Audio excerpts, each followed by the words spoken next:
Free agency hasn't even officially started yet, and there's rumors flying everywhere about all the different NFL teams. But some of them involve the Pittsburgh Steelers. In particular, a recent rumor that maybe, potentially, the Steelers could be considering Deshaun Watson. You may have some skepticism, but I have the man himself, Shaun King, a former NFL quarterback, who actually was the person who broke this report and said he had a source that said the Steelers would be interested in Deshaun Watson if a few things lined up. We'll talk about those few things right here on the Locked On Steelers podcast. And we'll also be joined by Josh Taylor of KDKA TV here in Pittsburgh to talk about not just Deshaun Watson, but Bobby Wagner, who's now a free agent, and who are other veterans the Steelers could be chasing in free agency. I'm Chris Carter of the Locked On Steelers podcast. Let's get into it.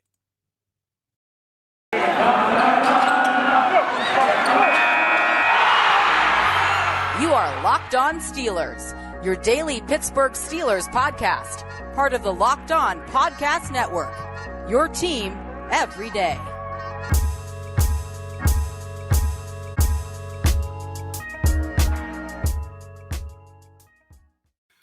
And welcome to the Locked On Steelers podcast. I'm your host, Chris Carter, bringing you your daily dose of all things at the Pittsburgh Steelers. As always, you can find us on Apple, Spotify, Google Podcasts, Odyssey, and YouTube. If you're watching this video on YouTube, hit the like button to appreciate the video. Hit the subscribe button to our YouTube channel to get all of our daily content right here for free Monday through Friday.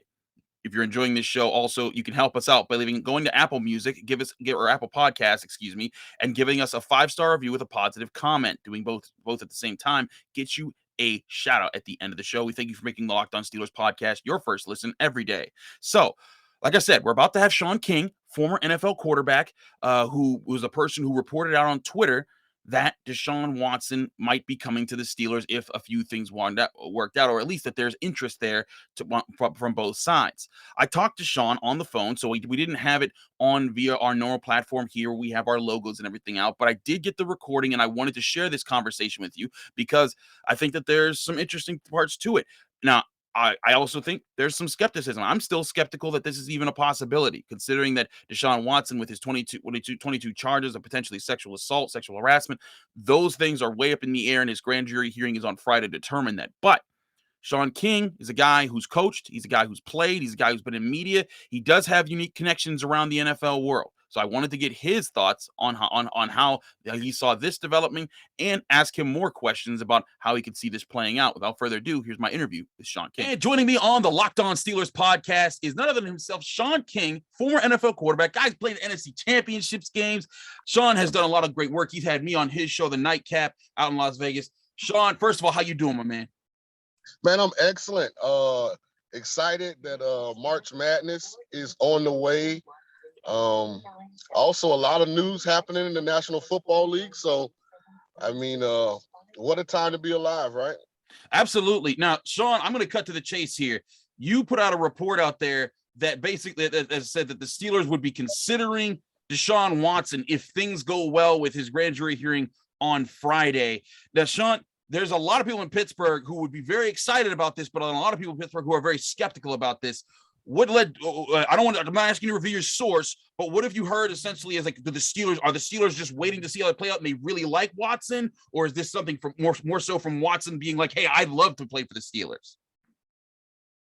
Well, just let me say I have a very unique space that I occupy in the broadcasting realm. Okay. And that I played, coached, and have been a broadcaster. So I have a very, very extensive network of sources, and, let's just say I've heard on good authority, and I stand by my tweet that, and this is a big if things go right on Friday for Deshaun Watson, that there is mutual interest on both sides on making Deshaun Watson the next quarterback of the Pittsburgh Steelers. Now, to keep it in context, this is the National Football League. Right. So nothing's 100% done until it's actually complete. And there is a lot of competition for Deshaun Watson. There are a number of organizations that I know also that would love to have Deshaun as their quarterback, but Deshaun will have say-so on some levels and where he ultimately ends up. So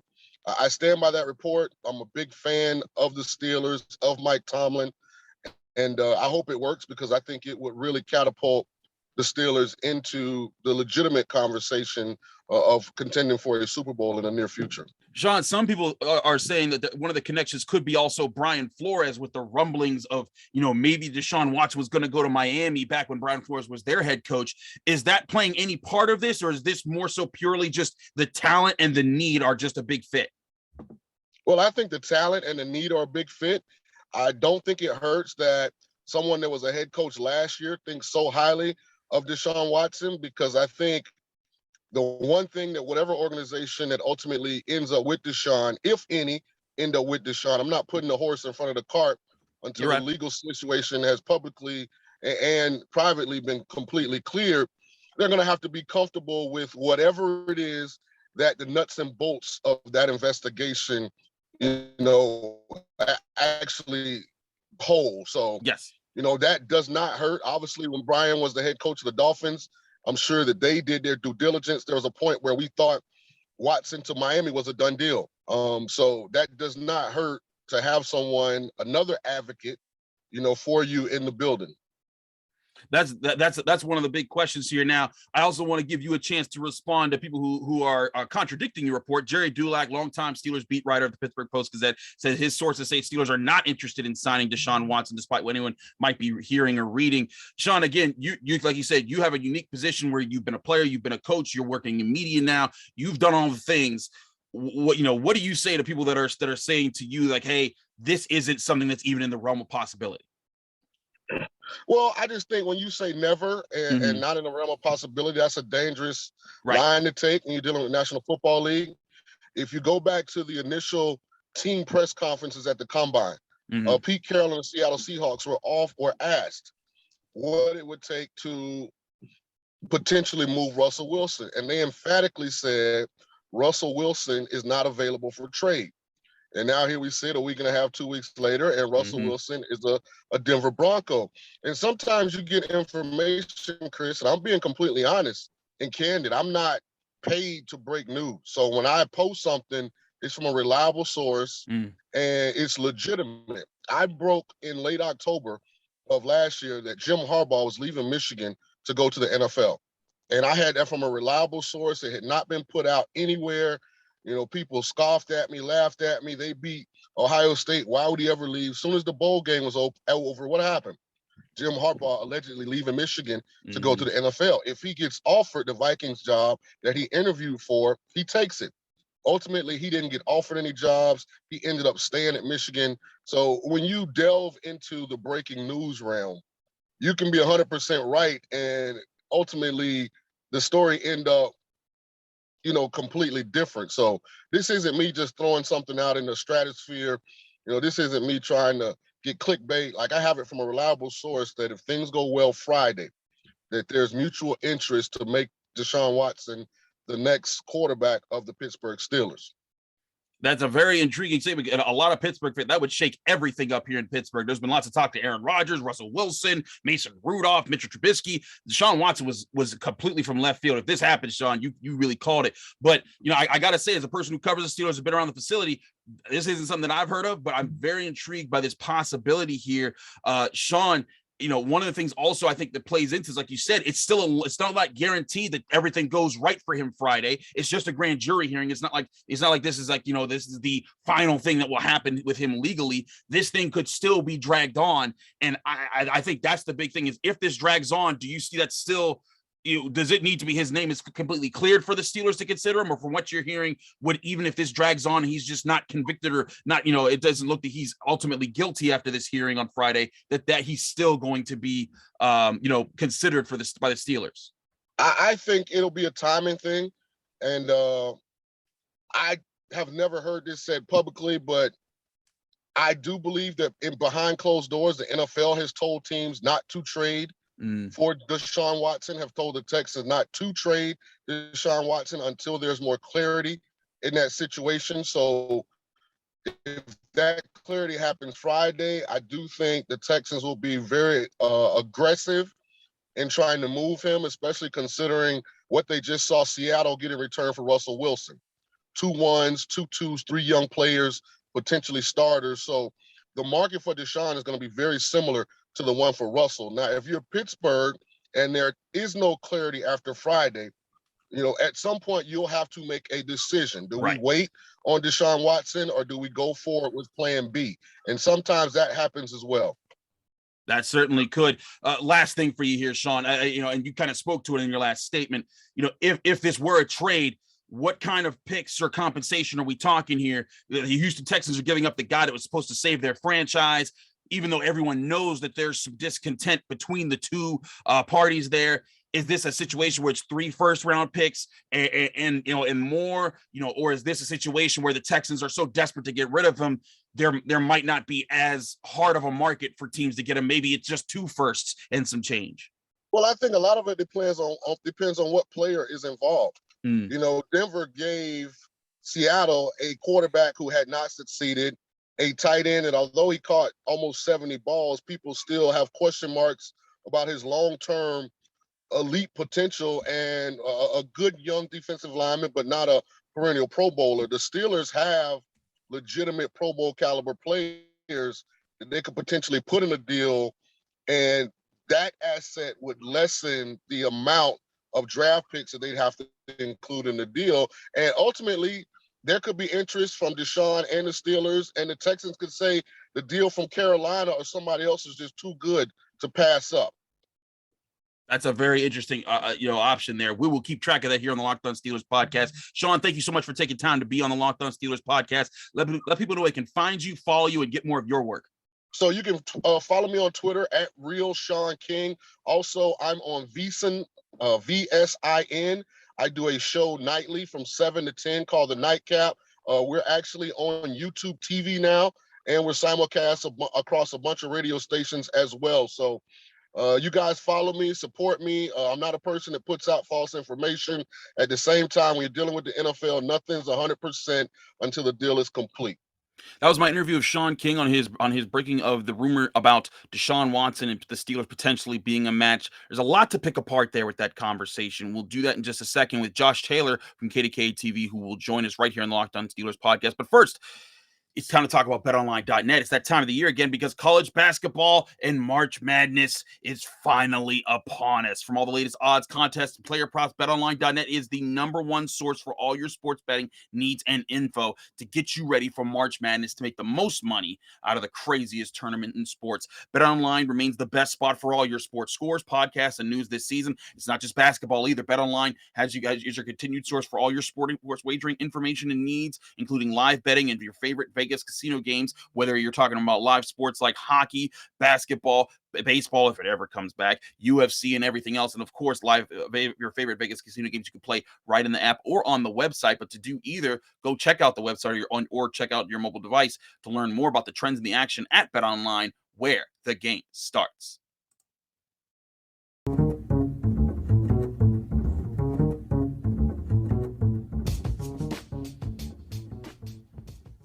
And we're back here in the Locked On Steelers podcast. I'm your host, Chris Carter. Joining me, as usual, our guy we love to have here on Thursdays, Josh Taylor of KDK TV. You also hear him on 93.7 The Fan. Josh, we just had on Shaun King, who I wouldn't say a bomb in Pittsburgh media, but a little bit of a fire starter in his report. Now, Shaun King, of course, like I said, coming out, he tweeted this, Wednesday afternoon, saying, that basically, he's talking about the possibility of Deshaun Watson going to Pittsburgh. He says, hearing if things go well Friday, Deshaun Watson to the Steelers is happening soon after. And he tagged thing. Now, in my conversation with Shaun, I pressed him a little bit. I didn't want to just get out, try to bury the man, because I told him I'm a little skeptical. I don't see how this could happen. I'm around the team. But I'm asking this man, who he's a player, he's a coach. He played with Coach Tomlin back in the day. He knows people who know people, and I asked him, what's your thing here? He said, there's people that I know that are privy to the situation. I'm like, okay, that's cool. But here's my thing, Josh. On top of the Steelers wanting to go through with this, to go get a guy who's going through this right now, who his grand jury trial is happening, and all this stuff, to bring on that baggage. on top of that and the compensation that would be needed to do it, whether that's 2-3 first round picks, and we just talked about how that would be very tough to sell on Aaron Rodgers or Russell Wilson. Granted, this Deshaun Watson's 26 and not in his 30s like Wilson, or 38 like Rodgers. I still have a hard time seeing this because this is a grand jury trial, or a grand jury hearing that's happening on Friday. This is not the final step unless all the evidence is proved bunk, and I prove it bunk. I'm sorry, there's just way too many accusers of Deshaun Watson for that to happen. That's why I just have a hard time seeing it. But I want to get your read on this, Josh. How realistic is this even a possibility? It's hard for me to really put stock behind it too. And it's not because I don't think Shaun King is credible. It's not that I don't think the Steelers might be interested in Deshaun Watson. I just think for what they would have to potentially even consider giving up and having to separately do their own due diligence. Yeah. In addition to what they might have to give up. I've been using this word a lot when just talking about the quarterback market in and of itself. The opportunity cost, it just seems like there would be so much that they would have to forego just to get a guy who was already on the market. Like you saw the return for a Russell Wilson and you're going, right, whoa, what in the world? So now you have to try to set the rest of the market, or the expectation of what the rest of the market would look like trading for a quarterback based off of that. And you're going to have to adjust it accordingly. Like you said, Deshaun Watson's 26. Russell Wilson's 33? So that's one thing that comes into play with all of this. But then the legal situation kind of evens the price back out. I mean, you're going to have to make adjustments for all the different variables with this. And that's outside the fact of, we got to make sure, if you're the Steelers, you're thinking, if I'm Kevin Colbert, I'm thinking, wait a minute, we got to make sure not only this situation is okay in the short term, but we got to make sure it doesn't become a problem again in the long term. And that's a lot of due diligence. Plus, it's a lot of question marks you might not find satisfied right now. There's a lot of questions you might not have answered right away, or may not be answered until further down the road, and you might not like the answers you get when you get to that point. So there's so much at stake there. And let's, full disclosure, this is the organization that, survived through 2 different allegations with Ben Roethlisberger. Very this true. is an organization that signed Mike Vick post Leavenworth, sentence. Yeah. So this is all stuff that you put on the table and say, hey, this is an organization that's seen a couple things and had to do due diligence, you'd figure, after the fact. So knowing the hill that they would have to climb, so to speak, plus what they would have to probably consider as far as compensation, it just seems like a lot to do in a short period of time without having all your ducks in a row. And on top of that, like you said, with the compensation involved as well, because here's the thing with Mike Vick. They didn't lose anything for signing Mike Vick. I mean, first of all, there was a protest of like 3 people outside the Southside facility for like a few hours at one point. But they didn't give up draft picks. They didn't give up a player. He was a free agent. They said, come on. Like come to us. We'll see what you got. And then he gave him a couple games. Heck, he helped them win a couple games. And that was and that was that. But it wasn't anything more than that. And this is where I have a hard time seeing this. There's one that there's just so many steps that would have to happen for this to be the final result of Deshaun Watson's lining up as a Pittsburgh Steeler, putting on the black and gold.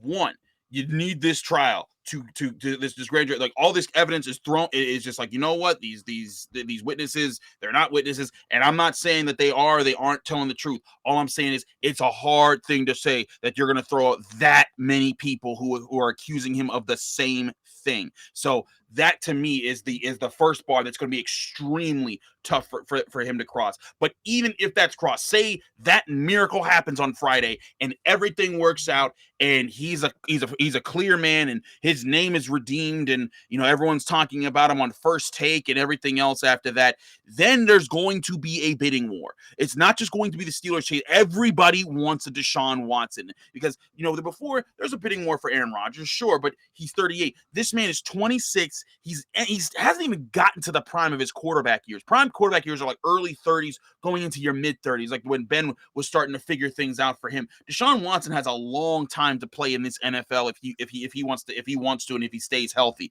So there's going to be a lot of people in the Steelers, a lot of teams in the Steelers way to get this.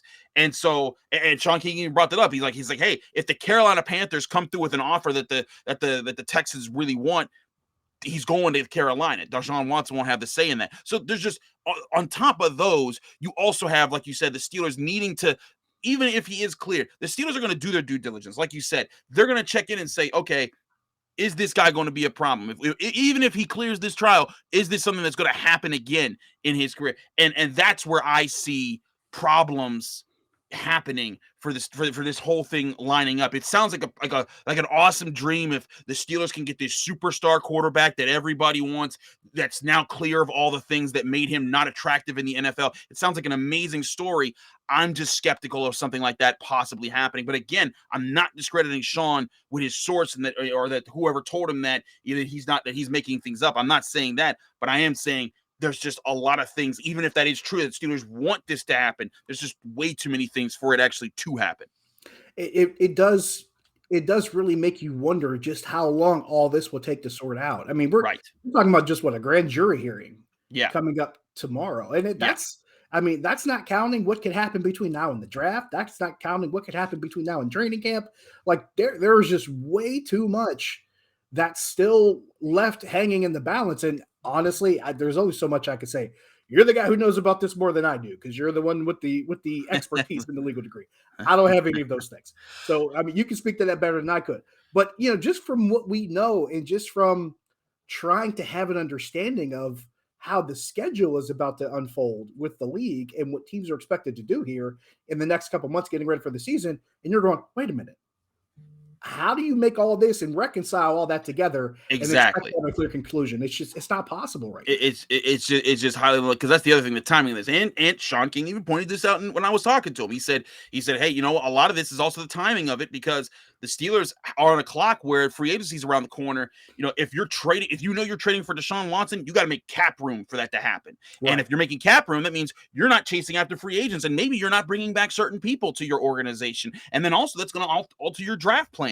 So there's so many different things in play there that I'm just like, again, even before we get to that, you got to look at the compensation, who they're going to beat, and you got to look at the possibility of him even actually, this grand jury thing actually being the final stage, which I do not think it will be. I think this is just a preliminary thing where he's finally going to confront the witnesses, and they're going to leave out their information. They're going to say what happened, what he did to them, and we'll see what happens there.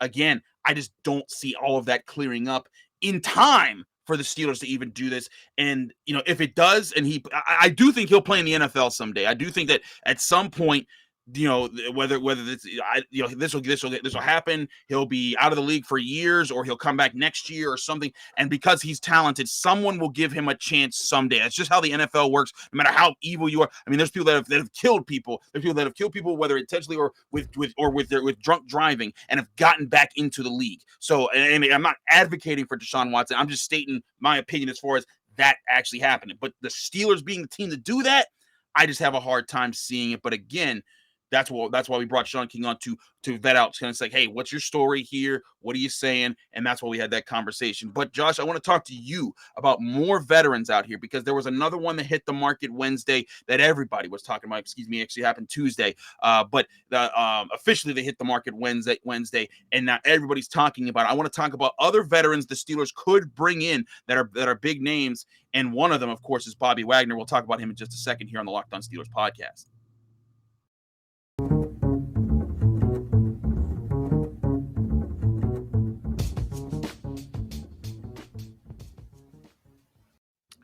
Back here on the Locked On Steelers podcast, I'm Chris Carter here with Josh Taylor. We're talking about, of course, free agent moves the Steelers can make. Now, Bobby Wagner, of course, longtime Seattle Seahawks linebacker.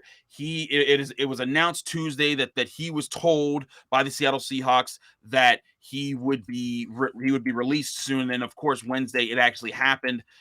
So now he's a free agent. He can sign before even free agency actually begins because of the rules with the NFL. And now that changes a lot of things with the free agency market, because, I mean, Josh, Bobby Wagner for a long time, I think was a consensus best linebacker in the NFL type of player. There was Ray Lewis was a guy for a long time. Patrick Willis was starting to take that mantle before he retired at an earlier age. But then you saw Bobby Wagner, and he was part of that Legion of Boom defense. And then even after the Legion of Boom kind of split up, he stayed there, and he was just always just that pillar player on the defense. And to me, that's something that's tough to that's tough to overlook. Now, here's the thing about this for all the Steelers fans that are screaming, "Go get Bobby Wagner! Go get Bobby Wagner!" I hear you, but Bobby Wagner is about to be 32 years old. He's going to be 32 when the season starts. He's been around the NFL for quite some time. Now, granted, I will say this: it's not like he's being hindered by it right now. He's played every game. He's played 16 games in each of 2020, each of the last 3 seasons. And in fact, I believe he's only missed 2 games over the last 6 seasons. So he's extremely healthy. Last year, he had a career high of 170 tackles, which is ridiculous.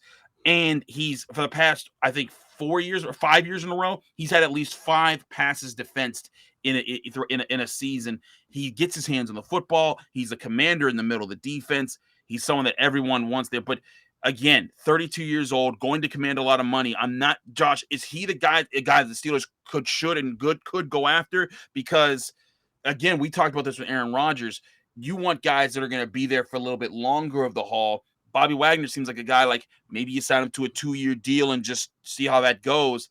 I think that with the needs that they have on defense and need to have across the board, getting an expensive guy who won't be here for too long might go against that plan. I'm torn about this because you mentioned it. 170 tackles combined last year. Ridiculous. And I thought you brought up a really great point. In the last 7 seasons, he's missed all of 2 games. Yeah. That last 7 seasons, he's got like 5 first-team All-Pro nominations. I think he made the Pro Bowl 7 times. It's like the resume for this man is insane. And I would say the 2 years he wasn't a first-team All-Pro, he was like a second-team All-Pro. Like, it's just it's really just ridiculous. I mean, something like you create in a video game, his resume. But at the same time, I think you bring up a great point. Coming off his age 31 season. So be age 32 going in the next season coming up. So that's one thing you look at and you try to figure out, okay, prime years for players, and especially players that have played as long as he has and consistently as he has, and at the level that he's played at. You're right. I would expect 1 or 2 more years to be that time where you take advantage of what he could be. But then at the same time, you're also wondering, well, how much is that going to cost you to bring a guy like that in? I mean, he was a guy that was scheduled for a $20 million cap hit this season. Exactly. So that's a lot. It's a lot of money. That's a big chunk that would have really taken out of what the Steelers even had available before they even make any other salary cap adjustments. I mean, they had between 25 and 30 available. So now you're talking about a guy who takes a big bite out of that, not assuming that it would have been the same number. But if you want to line them up just for the sake of discussion, that's what you're looking at. So it's really hard to look at that situation, then look at a draft where you were the first person that I heard talk about this. You got a draft where you can address the linebacker in maybe the first 3 or 4 rounds. You can address that position in the first 4 rounds of the draft at a fraction of the cost that you're going to spend on a Bobby Wagner. Now, that's not assuming the player that you draft is going to be as good as Bobby Wagner, because it's quite clear there's only a couple that are that good. Like, you don't come in that good immediately. But as far as being able just to fill in and do the job at somewhat of a basic level or a comparable level to what a starter can do on this defense, you might be able to find that guy in the first 3 or 4 rounds of the draft at a fraction of the cost, and it allows you to do other things. I don't understand why people keep looking, in such a laser-focused area, as if there's only 1 or 2 problems or 1 or 2 holes to fill. I did a show earlier this week, and they're like, oh, well, this is the quarterback position. I said, okay, that's great. But who's your best offensive lineman coming back right now under contract? Can you pick one? Are you okay with Cam Sutton being your best corner under contract right now? Are you okay with the fact that you don't really have a starting strong safety? Are you okay with the fact that you're hinging a lot of the hopes of your defense onto a defensive line that you hope to have a healthy Tyson Alualu back, and they're optimistic about Stephon Tuitt returning, but they're not 100% sold You're not that sure. that's going to happen yet. Right. So yeah, if those two things happen, you're going to have your starters back, and you'll have some added depth on your defensive line. But you're not really sure about those things right now. Then you're going to dedicate resources to this position or that position, not knowing what you're going to do at wide receiver, not knowing what you're going to do at corner, not knowing what you're going to do at safety, not knowing what you're going to do in the offensive line. And I think the consensus among everybody is that that offensive line has no other choice but to get better. Like there's no other option. There's no other consideration in mind, but you need to upgrade that offensive line. So if you're looking at one or two positions that need to be fixed and ignoring everything else, how much better are you making this team really? I mean, we're talking 60% of the receivers that were in uniform on this team last season may not be back, and probably at least 40% won't be back. And you have to try to replenish that. And if you're giving up draft capital, or you're trying to use a bigger chunk of the cap you have available to address just one, maybe two problems, and not addressing the other three or four, what do you expect this team to realistically look like? And you and I have discussed this before. I've been saying this a lot. The definition of cynicism is the result of unmet, unrealistic expectations. Mm-hmm. So now you're trying to fix one or two things and still having these other unrealistic expectations with things that haven't been resolved. And now you're maybe trying to patch things together at the last minute, or maybe having limited resources to address something you didn't have as much to do with before, which sounds a lot like last offseason, right? So now you're going to invite the same problem again. It doesn't seem prudent, first of all. And it does not fit the profile of what this organization does, especially when you're met with the challenges they have right now. And you're met with an unprecedented amount of available resources that they normally don't have. So they're not just going to waste it on one or two things. They're not just going to jump out and just start throwing money around. You know, they're not Lil Wayne hanging out the VIP section. That's not how the Steelers operate. They're going to try to rebuild a lot of this foundation that they can, because not only is it something that they're more prone to do, it's something that they've done in the past with the same guy running the front office that's going to be running it for the next month and a half or so. Right. And I agree that that's just not their way of doing things. But again, they could get a guy who's going to be around for a while. Like that's why I have been so much on the JC Jackson bandwagon, because that guy's 26. He's the same old age as Deshaun Watson. Like if you bring him on and it wouldn't take draft picks, it would just be, hey, pay that man his money and keep him around for 4 years. And by the time that 4 years is up, he's going to be 30, and he at least got like 2 or 3 more years probably on him, you think. So those are the moves. If the Steelers are going to get aggressive, that's a move I can see possibly happening with that situation. But with Bobby Wagner, I agree with you. This is a really rich linebacker class, in my opinion. You know, I've talked about on this show with Arthur Moats about Devin Lloyd being a guy that they could grab in the first round, but how Steelers fans wouldn't be mad if you got a Christian Harris, a Chad Muma, a Damone Clark, a Channing Tindall, a Brian Asamoah, or a Leo Chenal. Any of those guys would be guys that you'd be looking to say, hey, line up next to Devin Bush, you're going this year. Like you'd be in that conversation. But even without them, there's an interesting free agent class here. Now, you know, it's funny, you know, because just a little bit ago, people were hyping up Donta Hightower, but he's pretty much the same age as Bobby Wagner. He's about to turn 32 years old.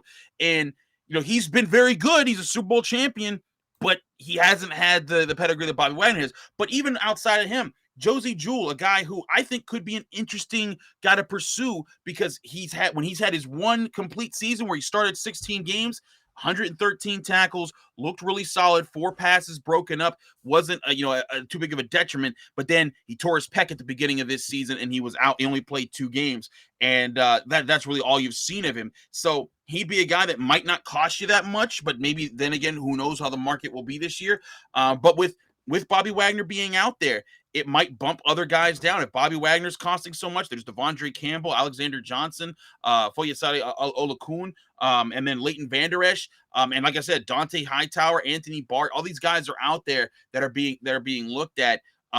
There's a chance the Steelers could grab a veteran in that group. And then again, you could grab a cheaper veteran and then go with a rookie this year to pair with Devin Bush and say, hey, the 3 of you guys figure it out, and then we'll see about Buddy Johnson in training camp this year, and we'll see how that position goes. But I mean, Josh, I'm kind of with you. That Bobby Wagner, as exciting as that sounds, the Steelers, it might make a lot more sense for them to go after another position, especially when you consider cornerback, major need right now. They still need to consider if they're going to re-sign Akella Witherspoon or Joe Hayden.